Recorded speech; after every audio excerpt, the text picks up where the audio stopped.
আজ 25শে জুন মঙ্গলবার, আমার দিদির জন্মদিন। হ্যাঁ, দিদি, মানে যার প্রোফাইলে আপনি ভিডিওটি দেখছেন। জামাইবাবু তার জন্য চিকেন রান্না করছে আজ।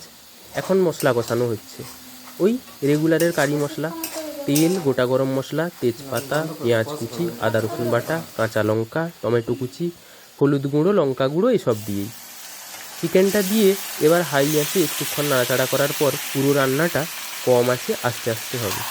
চিকেনটা একটু সর্ষের তেল, একটু লঙ্কা গুঁড়ো, হলুদ গুঁড়ো আর গরম মশলা গুঁড়ো দিয়ে মাখানো ছিল। চিকেন কিংবা যে কোনো মাংস রান্নাই আপনি যদি কম আঁচে জল ছাড়া সেদ্ধ করেন, খেতে অসম্ভব সুন্দর হয়। দেখুন কালারটা কি সুন্দর এসেছে।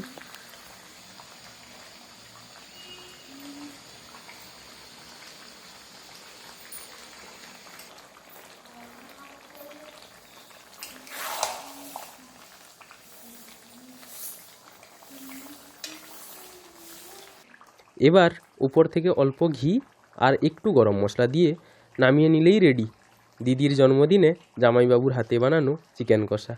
রঙটা যেমন সুন্দর এসেছে, তেমনই সুন্দর খেতে হয়েছে। আর হ্যাঁ, যেটা বলা হয়নি, স্বাদ মতো নুন মাংসেও মাখিয়ে রাখা হয়েছিল, আর মশলা কষানোর জন্যও অল্প নুন দেওয়া হয়েছে।